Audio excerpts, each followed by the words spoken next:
Hello, welcome back to the channel here. Again, a newer sort of video, as I tend to say frequently in my intros. We decided that we should try to do a semi, maybe weekly, bi-weekly. We're figuring out what's going on here. Podcast with myself, Cozy, and Mr. Stowe, as we've been, they've both been on the channel, two separate videos actually, but kind of recorded in the same format. And, kind of get the big 2.5 teams represented here in the Big Ten. I say 2.5 because, depending on the sport, it kind of fluctuates. And with football, we'll get into it later. But, it is what it is. Basketball practice Basketball, started hockey. today. Hey, the big three in hockey. The big There you three in go. hockey. There we There you go. go. We're figuring something Anyhow. out. How about that? 6 out of the 7 teams in the Big Ten ranked in the top 20 in hockey. That's a big deal. I mean, you'd hope so. 4 Michigan teams ranked in the top 10. How many SEC teams ranked? Yeah, that's what I thought. How many SEC teams ranked? Yeah, it means more there. Yeah. We'll talk about the top 10 football rankings, though, and we'll talk about how many SEC teams are in that. Yeah, that's a pretty shocking situation right now. But yeah, the idea would be a relatively Big Ten centered podcast. But obviously, we'll touch on top 25 games, things like that. Yep. We'll, kind of more focused on the Big Ten and get our takes and things out there. A bit more review in this one as it's, week 4 already. But yeah, we can just hop right into it. We got a nice little script here provided by Zach. So shout out Zach. Yeah, working hard or hardly working. Yeah, the starting of the point is we can look back at the first 3 weeks, but we're really getting into the core of conference play. So that's where it was a good start. I think a lot of teams, besides ourselves, where we played Washington and got absolutely blown out. But I mean, besides some teams, the first couple of weeks are just kind of getting into the season. Not really much to talk about until you start getting into weeks 4 and 5. Once we start getting closer to the official college football playoff rankings. But I mean, the big thing we wanted to talk about was Big Ten, and we'll start there. Friday night, the game everybody was watching because there was not much else going on. Wisconsin, Purdue, 38-17 Wisconsin. Braylon Allen, of course, running the ball all over the place. Not a real big surprise. And then I will pass it over to you, Blake, to talk about your team. Oh, talking about Michigan, yeah. Yeah, that's the next game on the slate. It was the noon game. I have one or two things on the Wisconsin game just real quick, which is weird because, I mean, they have obviously Phil Longo. They're trying to do this air raid thing, and it's very much not working. Mm-hmm. And it's pretty funny because you always see like, oh, Wisconsin's down early. I know they weren't in this game, but like against like Georgia Southern, they were losing at some point. And you look at Braylon Allen's stat line, you're like, oof. Why has he only got like 8 carries for like 10 yards? And then you look at the end of the game and it'll have a stat line like this where it's 16 carries for 150 yards and 2 touchdowns. And it's like, I respect what you're doing, but it's Wisconsin. What are we trying to do? At some point you just got to stick with what you're good at. And so you flip over recruiting and change it up a little bit over the next course of a couple of years. I mean, you're going to be stuck for a little while in that run game. And the only other thing of note that I really had was Ches Malusi's out for the year. I think he broke his leg or something. I know I saw that he's out for the season. So they're two-headed monsters down to just Braylon Allen again. But Mordecai's going to start to run the ball a bit too, which is something we haven't really seen out of him yet. But I guess we can talk more about the Michigan game now. Yeah. Again, if you're neutral, I love Michigan. Don't get it wrong. It's a very boring and bland product at the moment. I mean, it's super boring to watch. My parents went to the game this weekend because I was out in New York sailing. And even they were like, yeah, a football game happened. We had a lot of good conversations, people around us, blah, blah, blah. Not many comments about the game. That's kind of what happens when you have a relatively bland offense at the moment. Running to death, just kind of milking the clock out. Harbaugh was back, which is fun to see. He had some pretty funny comments where he was like, they have this thing called YouTube TV now where like I can watch all the games and there's like one where you have 4 screens at once. It's just really funny because he's just, being Harbaugh. But, JJ's okay doing his thing. Obviously, he's really kind of locked in after last week, this chaotic game against Bowling Green. Corum's kind of back to himself.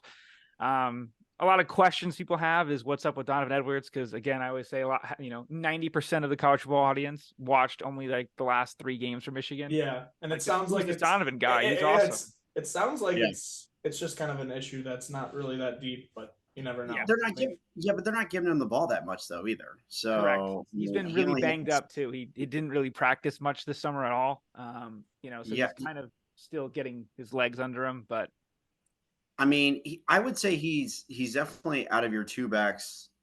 He's definitely the more versatile that can get out of the backfield, catch passes, things like that. I mean, Corum is just going to be your bell cow back, and he's going to get the most of the carries. Where Donovan he had 6 carries. Like, yeah, it's hard to get in a rhythm with that too.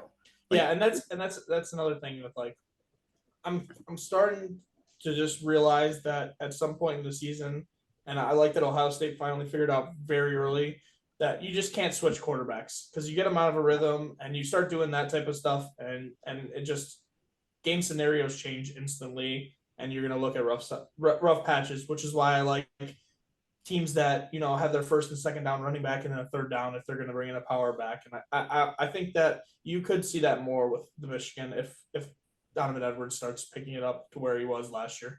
Yeah, the Michigan receiving core, obviously nothing really to write home about in the slightest. Donovan Edwards, he started to, they've kind of had him on the field as well with Corum. They've had a few pretty interesting play calls early where like, they'll have both backs on, like he'll get a run out of the backfield because he's a very good pass catching back. And like when he gets a one-on-one with a linebacker, it's good. Obviously you can tell what coverage they're in addition to he gets a huge mismatch almost every time. So, I mean, most of his production this year has been receiving. Colson Loveland, he was a little banged up at the end of last year too. He's starting to really come into form. 5 catches, 75 yards after I dropped him in fantasy, which was lovely for Eric All, which is we'll get to in a minute. But other thing I would say is obviously Michigan defense is still very good.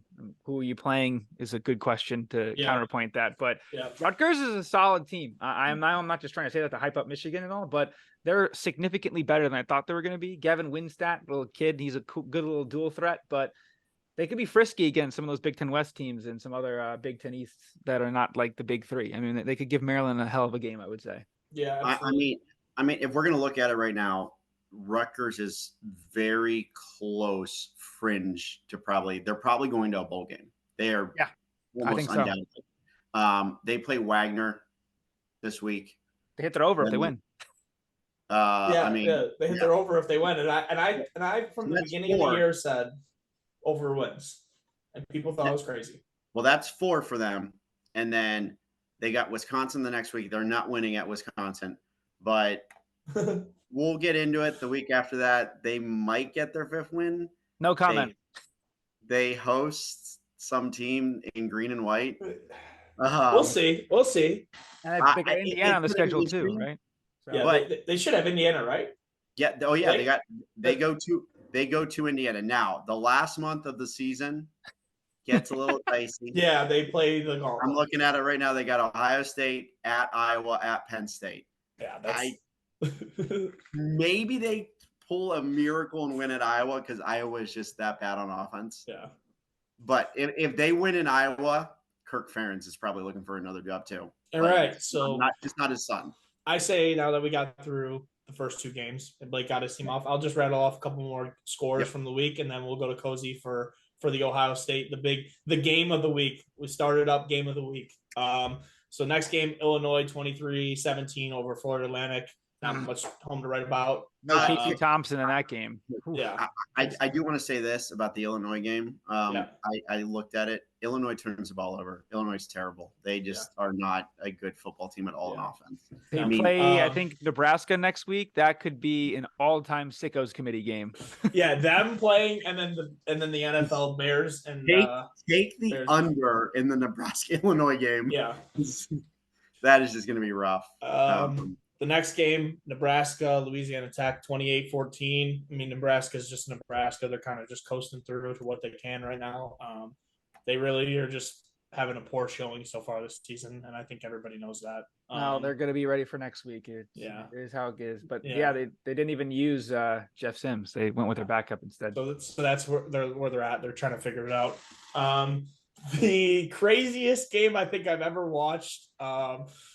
Having a running back or a wide receiver come across the field and he's wide open in the corner of the end zone to win the game, and your quarterback throws it into double coverage for an incompletion.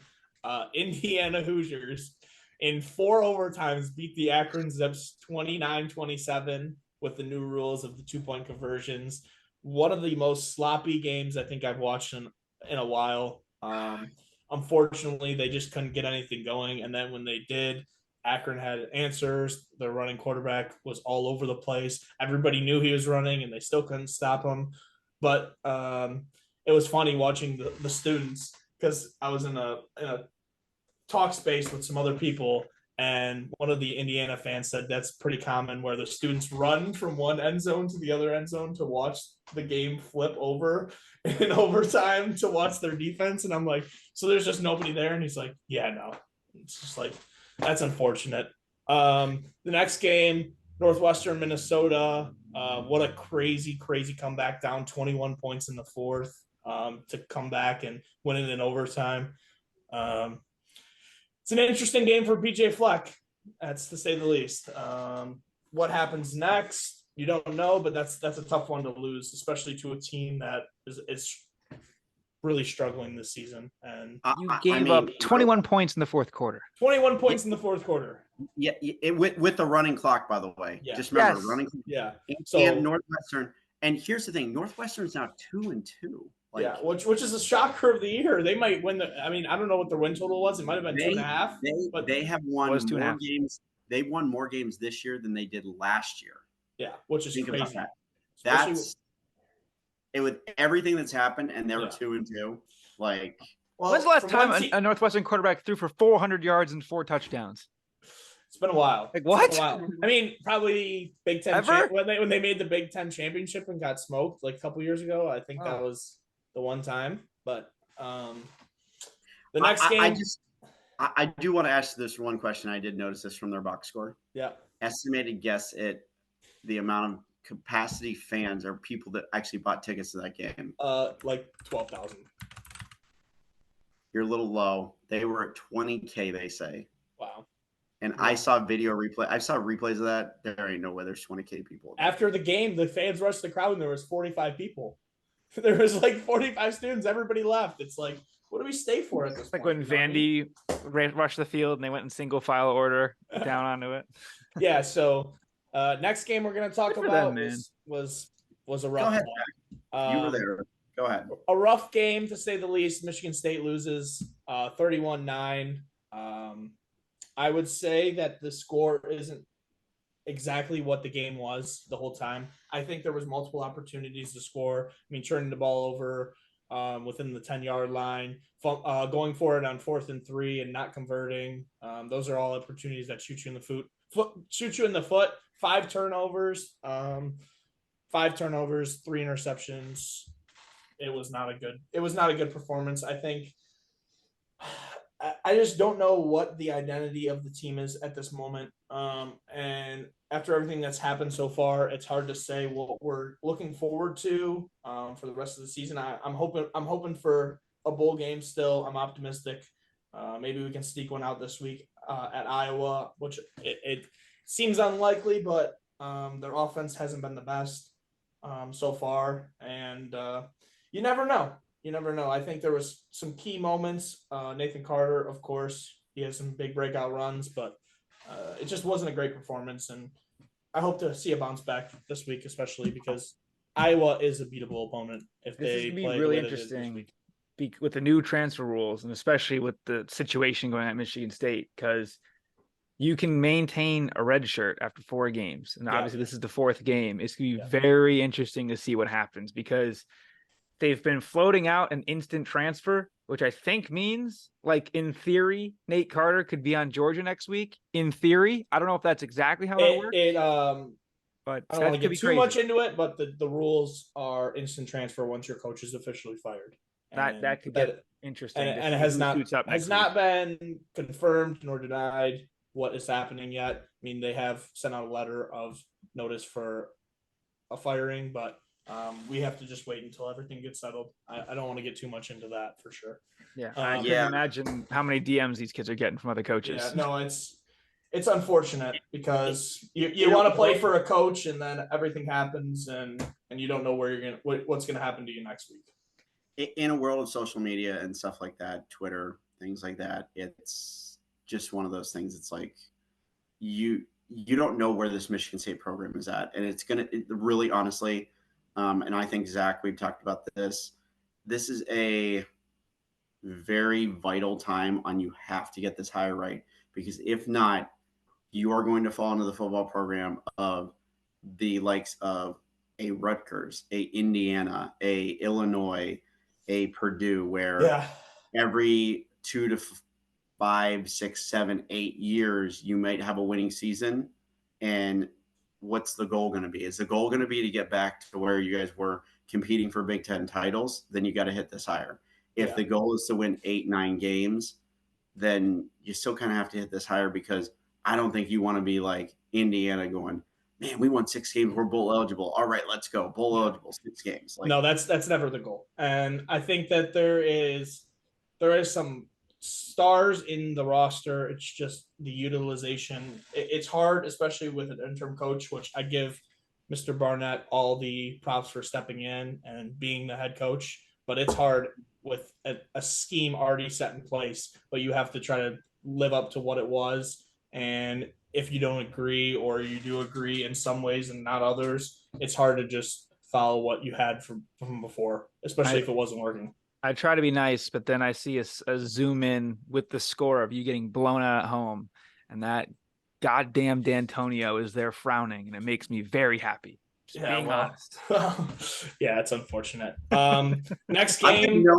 I'm going to no comment on D'Antonio, because I liked him, and then the whole Big Ten championship games happened. So yeah. Unfortunately, Emperor unfortunately, Ohio State cannot stop running jet sweeps on 4th down and 1. It just doesn't happen, but it's all right. The next game, probably the most hyped whiteout ever, the biggest attendance of the year so far, 110,000, somehow number 800 and blah, blah, blah.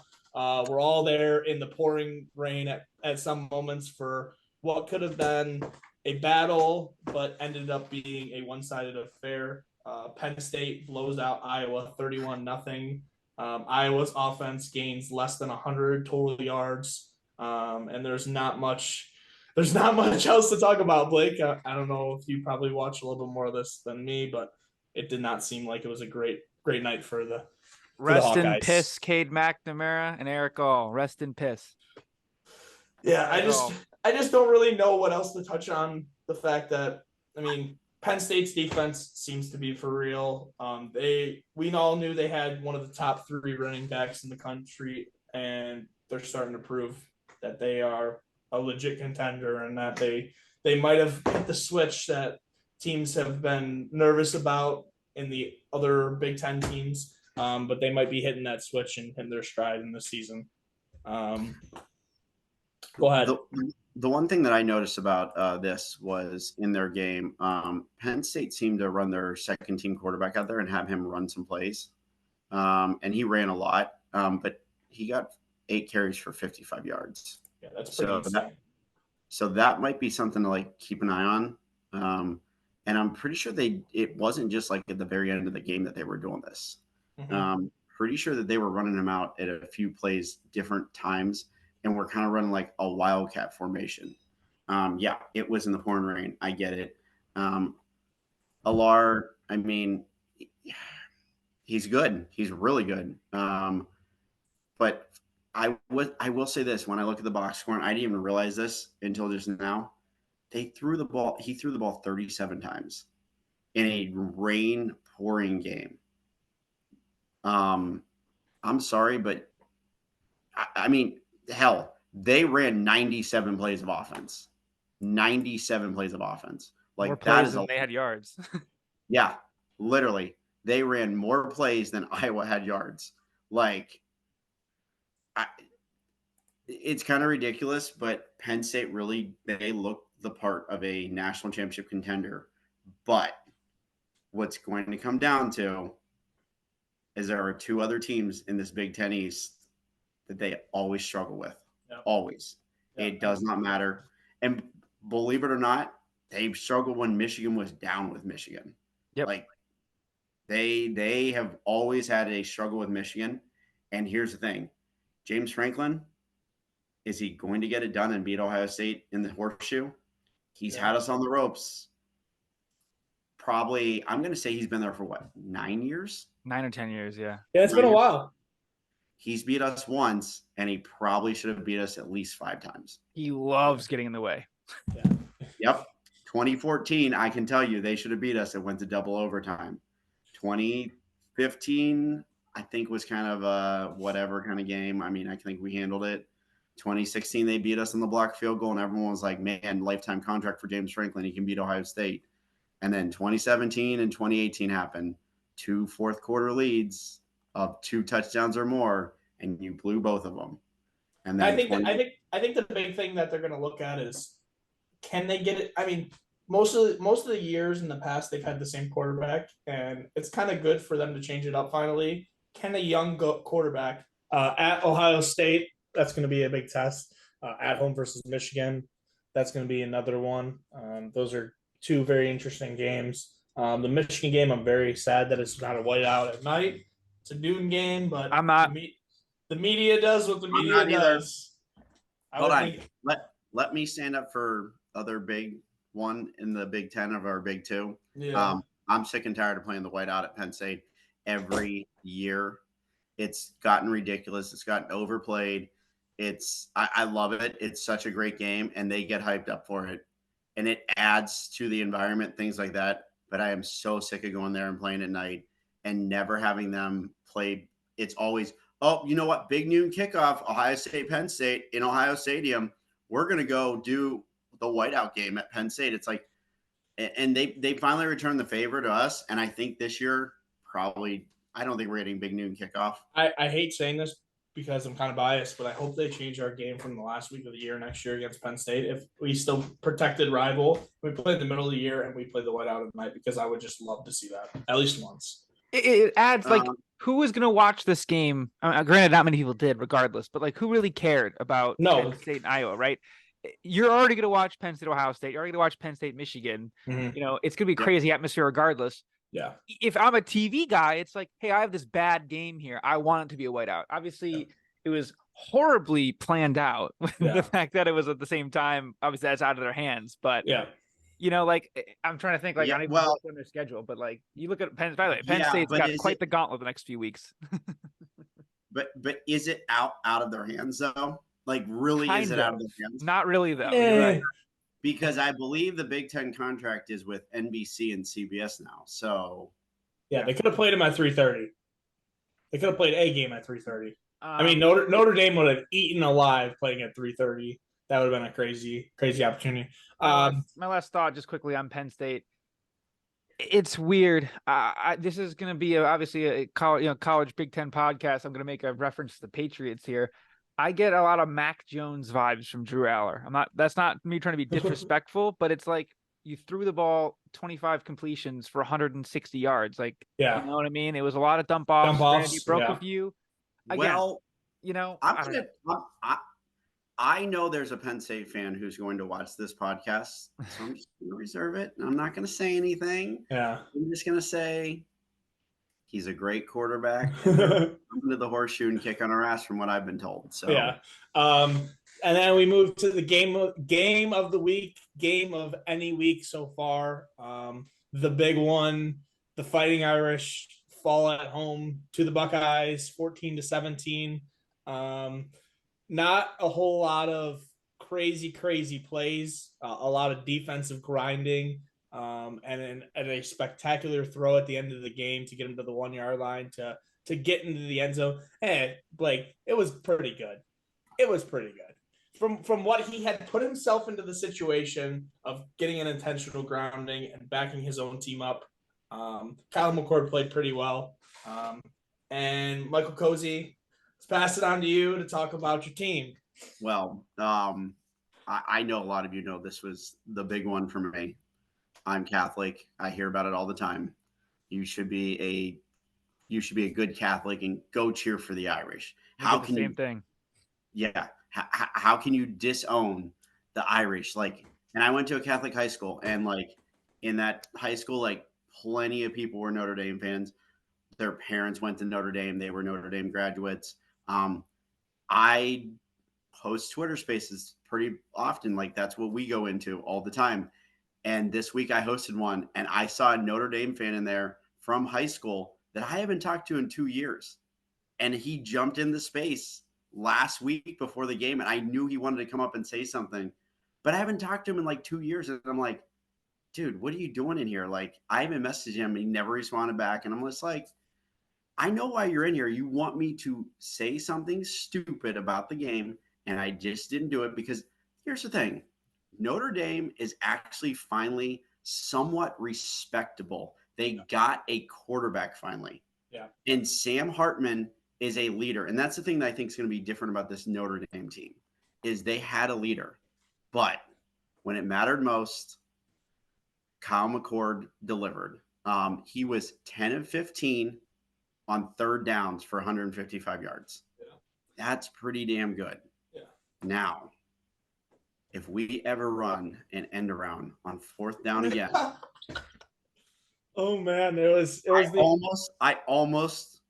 we were watching in a bar and I was sitting there and I was within arm's range of picking up the TV and just chucking it out the window, chucking it outside the bar. We were in an outside patio. I almost wanted to pick it up and I wanted to just chuck the TV when he did that. Yeah. I was like, what are you doing? Yeah. It was a very interesting play call. Now, I will say this. Marcus Freeman had us. He should have won this game. He should have done better play calling. There's no way I'm ever dropping back my quarterback and running a screenplay for possibly to get sacked. Yeah.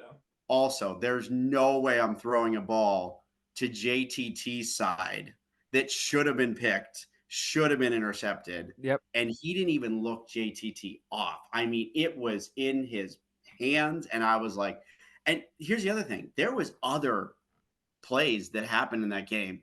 I mean, Notre Dame went for it on fourth down when they were in field goal range. Their field goal kicker missed. Like there was a lot of momentum swings that went Ohio State's way. I will say this, the celebration from our team, I have not seen that. I know Blake's going to hate me saying this. I have not seen that celebration since 2018 in the Horseshoe when we beat Michigan. Mm-hmm. I've not seen our team that fired up, that excited. We have never been that excited or fired up under Ryan Day. Ryan Day showed emotion in the post game. Ryan Day was crying after we won. Yeah. That is how much this game meant to us because first off, everyone kept saying, oh, well, you beat Notre Dame last year, first game of the year. You had an experienced quarterback. It was still boring. It was 21-10. It was this and that. Now you a lot of exciting. I thought the game was exciting this year. I thought it was very exciting. And it was an old school, gritty, grinded out, whatever you want to call it, win from Ohio State. Like it was very cutthroat, very it came down to the very last play and he made it by inches. Yeah. And here's the other thing. 2 plays in a row with 10 players on the field after you call a timeout. I mean, I know you wanted to have Manti Te'o's girlfriend out there on the play, but it's just, hey, what can I say? It's just one of those things. 21 for 37, 240 yards from Mr. McCord. Travion Henderson with an explosive run that almost broke his teammate's ankle, but thankfully, because we never want harm on anybody. Thankfully, Mr. Harrison was safe and came right back into the game. I thought it was one of the craziest injuries and worst injuries that could have happened, but he battled it out and he was playing about 75-80% the rest of the game. But that's better than having him on the sideline. That's always a threat. I'll add this: when we got stuffed on that 4th and 2 on the end around, that's about 2 plays before that. Kyle McCord did a back shoulder throw that was on the money, except Marvin Harrison did not have the step that he normally had. So he did lose a step because of the injury. Yeah, but he had his guy beat. And if he had his normal speed, Kyle McCord put it on the money, it would have been 6. And the 2 pounds of tape on the ankle. Yeah, the 2 pounds of tape on the ankle. Yeah, didn't look like a club. I don't think I've ever seen that, but I will say that this Kyle McCord celebration reaction, that was me to every Notre Dame fan possible. Like his reaction was perfect. And I guarantee you, those people behind our bench were talking crap the whole game. And he just wanted to go up and throw it in their face. Yeah, and I guarantee you they don't schedule any of the 3 of us until 2030. No, it's not going to happen. No, they hate playing the Big Ten teams. They're done. They're over it. They're like, we can't beat them. I don't care when we play them; they're not playing. If you beat them convincingly, they put you off the schedule. They ran Michigan State ran the fake field goal. It was over. We didn't throw the ball the entire game. Ran it for 500 yards. Over. We're off of the schedule. And then Ohio State just absolutely beat the shit out of them. Yep. You guys, here's the thing. Michigan State, you guys play them much more often than we do. Yeah. We haven't seen them in 30 years, and before that, we hadn't seen them in 60 years. We play them in a bowl game occasionally because it's eyeballs on the TV, guaranteed, no matter what. Yeah, absolutely. I will say this, that felt like a different Notre Dame team this year, though. It just felt like that. The other thing I wanted to say is our line needs to become more improved if we're going to beat Penn State, if we're going to beat Michigan. That is the one thing that I have a concern about, specifically the tackles, not the interior line. The interior line is pretty good, but the tackles, both of them, I don't care left or right, are not good. We took a stupid penalty in the game that really was concerning. I still think that they messed the play up because I've never seen a personal foul called while the play is going. Usually it's either a targeting and then you get that, or you get the first down and then you move it back 15 yards. I don't think I've ever seen where it's like, oh, we're going to throw this flag and it's a personal foul, but it's going to be during the play. It's like, okay, I get it. I get it was during the play, but I've never seen it called like that. Yeah, it was interesting. Just overall, what a drive, like the ending. Notre Dame had chances. They should have picked it off at least twice. Went right through his fingertips. It was a lot of luck. And it really gave, I think, Kyle McCord a lot of confidence. We go to a bye week, and then we have Maryland at home. So, and then the week after that, let's just not talk about it because I'm already worried we go to Purdue. Yeah, I know. The threat has come back. So let's move on a little away from the Big Ten. Take a look at some of the key ranked games. The big one that started the day that everybody was looking forward to: can Florida State beat Clemson and pretty much secure themselves back into first place of the ACC and put themselves in the driver's seat? Which, I mean, as bad or as good as Clemson is this season, they are tough to play at home. It was 31-24 final in overtime. Mr. Keon Coleman with 87 or 86 receiving yards, 2 touchdowns, game winner at the end. Big plays out of him. There wasn't much else to say. I mean, Blake. Oh, there's a lot to say about this. There's a lot. Even I know about this. There's a lot to say. Yes. I was at a game, lot of so things to say. So this was the one game I didn't watch. 2 things. One, I talked about this game all year because, again, I was a huge Clemson guy. That was one of probably my second most featured team outside of Washington this year. It was just a battle of styles, right? You had the I hate the portal, I'm an old man, I do it my way, God's name, image, and likeness versus FSU's, the JP Morgan Saudi team where they're buying players and they're bringing everybody in from who knows where. As Barstool Big Cat puts it best, they're just kids. You can't miss, what even was it? I'm looking at the exact yards. You can't miss a 29-yard field goal to win the game. 29 yards. Are you kidding me? Some of us had Clemson +2, okay? Yeah. Think about that. Think about us, right? Think about the kids. Think about the kids. Yeah, it's for the kids. So mad because he lost a bet. That's why he's mad. 29 yards. Okay, I could have gotten back on Clemson. Everyone made fun of me on Clemson. I was getting yelled at by everyone across the internet. No one remembers that I gave out, Michael Penix to win the Heisman +16. Any of these things, okay? It's only I was a Clemson guy. And they could have been all the way back. They would have been driver's seat in the ACC. I don't care. We're on to the U. The Miami owns the ACC. See you in the playoffs. See you in the playoffs. Yeah, we'll see. Florida State keeps on rolling, undefeated. 29 yards. Yeah, 29-yard field goal is a hard thing to miss. Did I hear this right? Did Dabo Sweeney find that kicker on a beach kicking somewhere? I think that's the new one. The new one, the one that they didn't kick. Okay, I think I don't know. Actually, let me see who kicked it because the kid's name was Connor Gunn. Yeah, no, this is the new one. Yeah, so this kid was. Okay. I think he's like they did some tryouts or whatever. Okay, so Jonathan Wentz is no longer their kicker then. No, he is the kicker. The other kid was Robert Gunn III. He was like the freshman. And he was the one that he found on the beach. I think so, but yeah, he was the Duke kid that missed all the field goals against Duke. Okay, so this is the new guy. So I cannot get over the fact that they had Florida State and we were so close to having no ACC representative in the playoff talk at all, which it should be. Because well, you just said Miami. You can't or Miami if it's funny. Miami's funny though. Yeah, Mr. Van Dyke is slinging the ball, but we'll see. I mean, we got a lot of weeks left.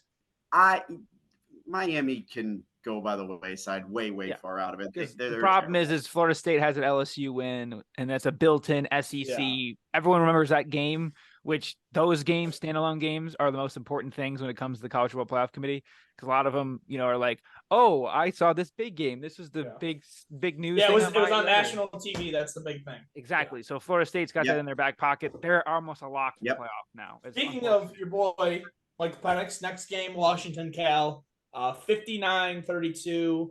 Washington keeps on rolling. Michael Penix, 304 yards, 4 touchdowns.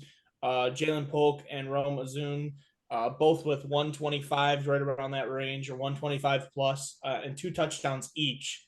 So a big day for the Washington offense after not touching the field until the game was already 14-0 and walking off the field when it was 52-12. So most of those points for Cal just came at the back end. I mean, look, they're the number one, arguably the number 2 most explosive offense in college football, with USC debate. The defense is a lot better than expected, and there's a lot of under the table talk about them making a run at the national championship. I think that they're kind of getting close to where they should be. 32 points to Cal, though. Hey, their backups gave up 20. It's all right. They were I believe the last time I was on this channel, I made a very bold playoff prediction for 2 underdog dark horse teams. One is not doing so well. But the other one, we won't even say who it is. Keep going. We don't know who that is. I know who it is. It's Texas Tech. Everyone can line up. Oh, I know who it is. I'm saying don't tell anyone else. But my other dark horse was Washington, and I have always believed in them. They have veteran leadership. They have a awesome wide receiving room. Like, their wide receiving room is probably 1B.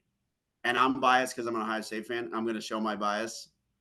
I don't care. We're 1A, but they can be 1B because they are that good.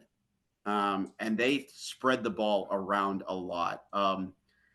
I obviously didn't get to watch a ton of college football this weekend.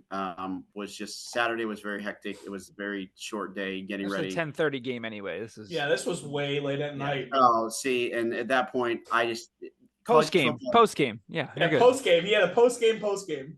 It had checked out by then. I was just like, man, we won. No other game matters. Exactly. I don't care what happens. Yeah.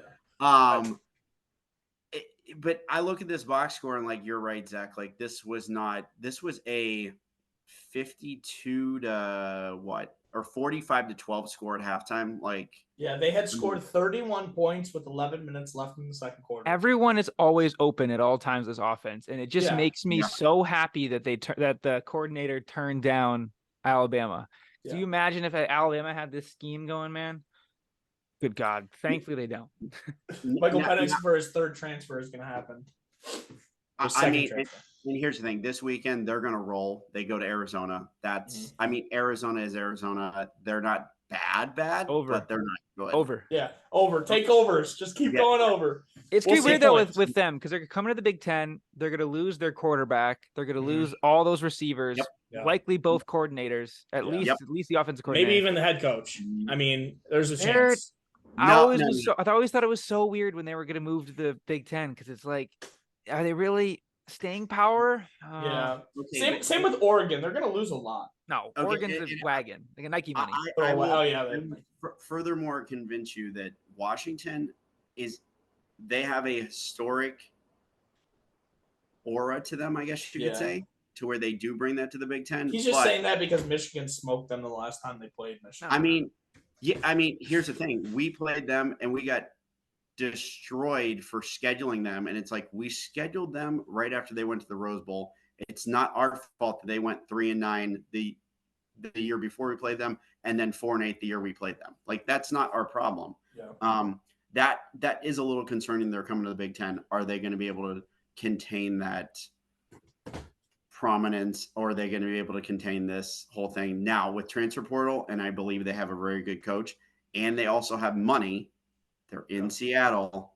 Yeah, they could do it. I mean, from what I've understood, that little minimal that I've talked with Washington fans is they have a very good NIL program set up right now. It's just who really wants to go play in the Pacific Northwest and not be right in Nike's backyard. Yeah, like, true. Who wants to go do that? Yeah, that's a tough one. It's a tough one. They're good though. They're really good. Moving on, Utah keeps on rolling with a backup quarterback. Backup quarterback or not, I think this is still a sleeper team in the Pac-12. They figured out Mr. Whittingham is a great coach, and no matter what, he'll have his team ready to play every week, no matter who's playing at the quarterback position. 14-7 over UCLA. The main thing to take away from it, turnover, defensive touchdown for Utah that ended up winning the game.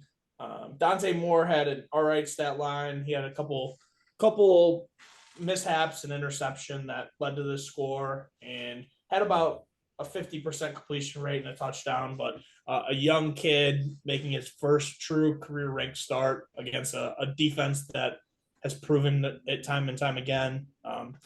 It should be interesting to see him progress, but it's just not their moment yet.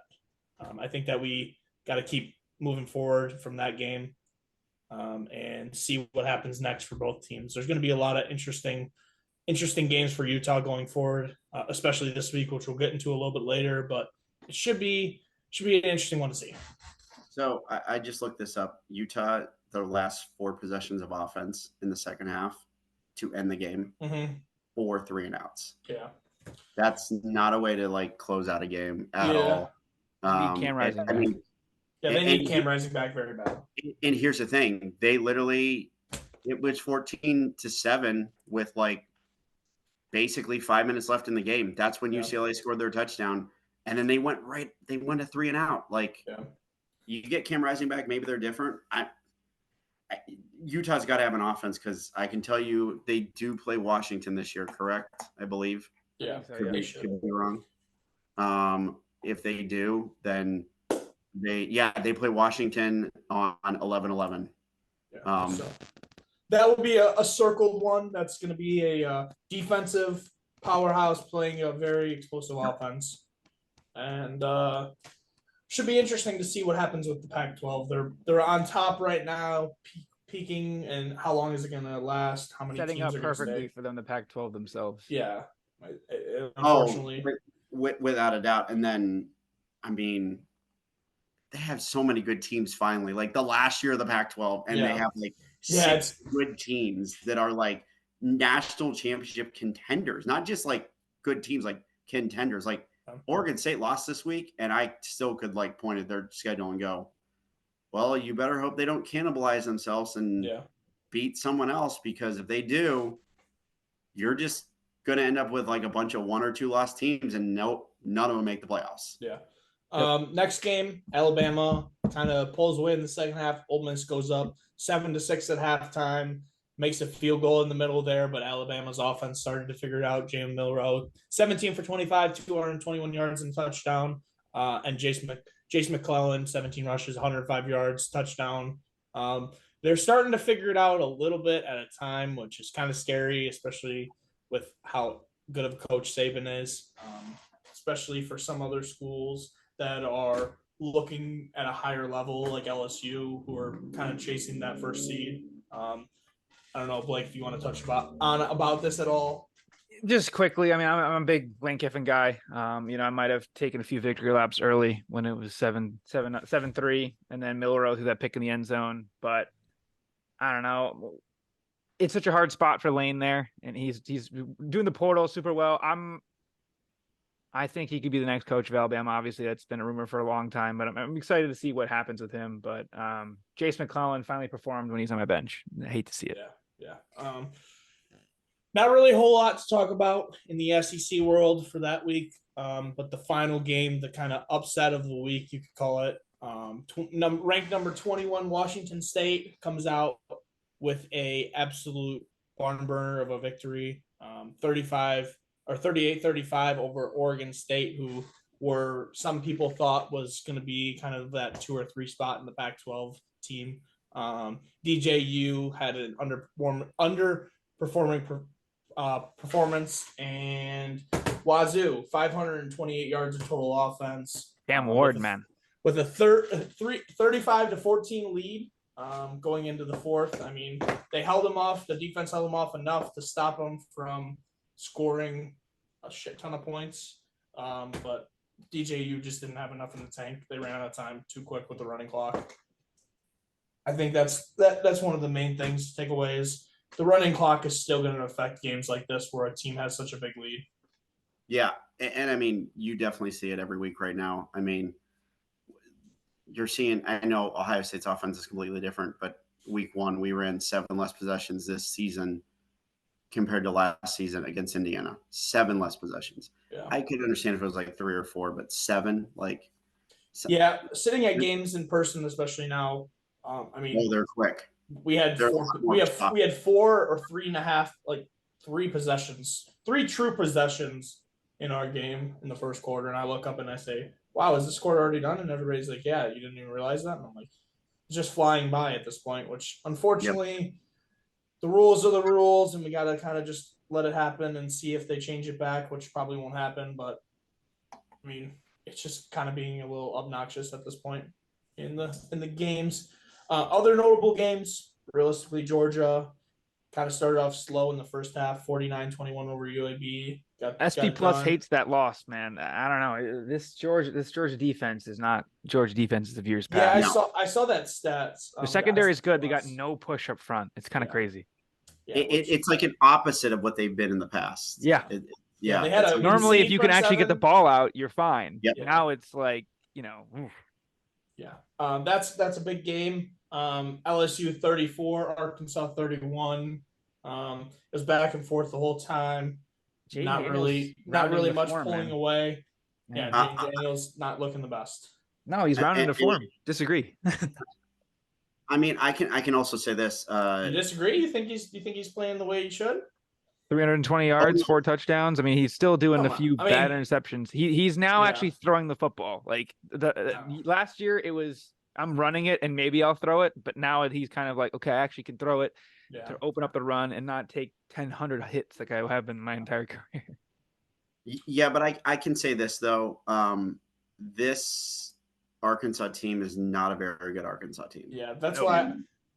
And it was in Happy Valley. It was in Death Valley. I mean, pretty much just put it out there. Like this was a very back and forth game, and they let Arkansas hang around. Yeah. I mean, Arkansas, they have an offense, but I mean, their offense is literally KJ Jefferson. That's it. Yep, that's their offense. Yeah, I think.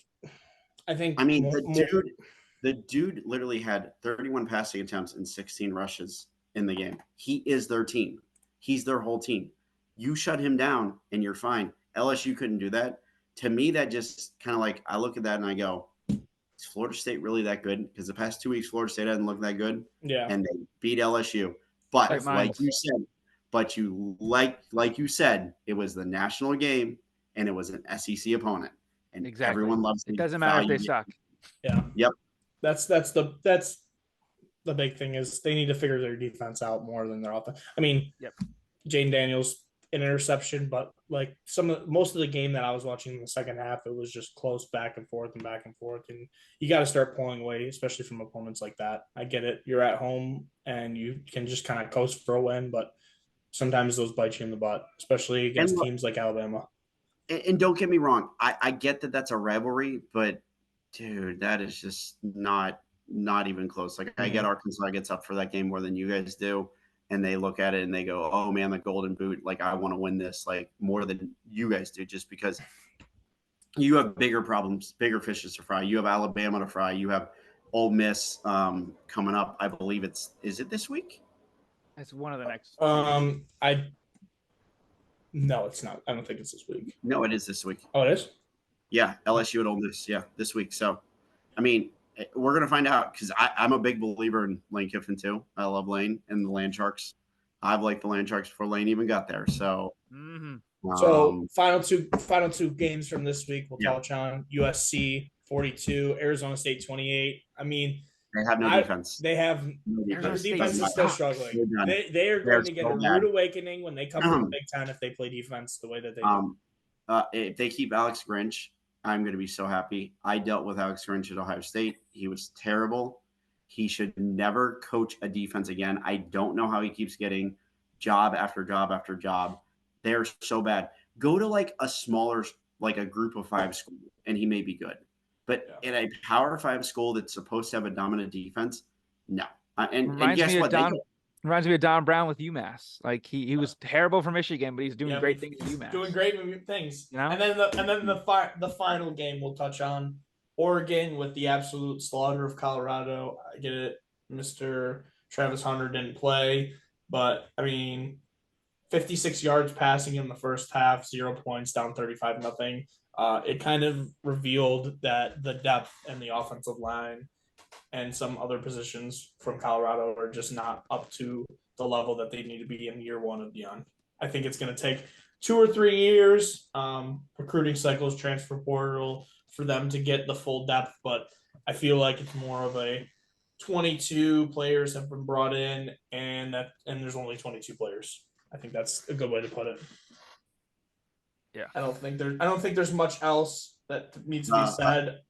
Oregon's just good. That's all there is. Oregon's really good. The media and all the college game days and Big Noon are still going to push for the Colorado games, but they messed it up. I'll say it. They messed it up. This is the game. This week when they play USC, that's the game. I think because again, it's the best offense that USC's going to face. I think that there is a lot of value out there. 21.5 is a lot of points against USC. I mean, you give 21.5, they would have covered. Arizona State would have covered, right? And that's a significantly worse team. I'm just putting it out there. So it's going to be interesting, but it's at 9:00 in the morning on the West Coast, which is brutal. They're going to be warming up at 6:30 in the morning. The next thing we'll look at, AP poll. Not a whole lot changed at the top. Georgia, Michigan staying the same. I think that we'll see a coast for a little while. Texas, Ohio State, Florida State moving up a couple spots. Penn State, Washington, USC, Oregon, Utah, Notre Dame. Notre Dame just dropped a couple spots, not a whole lot. I think it's still a quality loss for them. If they can somehow pull off wins against Clemson and some other opponents that they have, I still think they have a chance to somehow run the table if teams fall apart.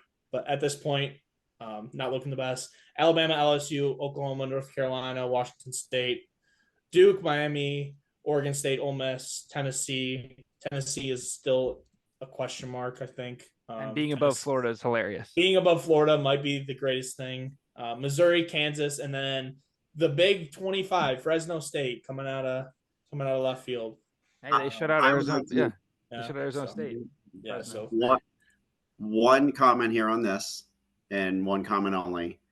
If this was next year, there's 6 Big Ten teams in the top 10. Yep. And that's a huge look forward thing. So let's take a look ahead to week 5. I mean, we're going to have some key games. Not a whole lot. Too crazy, but there's going to be some good games starting us off Friday. Utah +2.5 at Oregon State. What do we like? What do we think is going to happen? I like Utah a lot with their defense to shut down Oregon State. I know it's on the road. I know Corvallis can be a weird place to play. Like, I've heard that you don't get super hyped up there, but I like Utah. I think I'm going to like Utah as well. Blake, what we got? Under. Yeah, I can agree. What are we picking sidewise? First team to 20 points wins. Okay, it's up in the air because obviously you don't know if Rising's playing or not, but I mean, if you can hold UCLA and Chip Kelly to 7 points, you're doing something right. Yeah, so I'm gonna take Utah on that. USC -21.5 at Colorado. It's hard to say. I think there's value in taking the plus money with Colorado, but Colorado will have an attempt to win the game at the end. Colorado will have a chance to win the game at the end. I think. I agree. I think 21.5 is a billion points.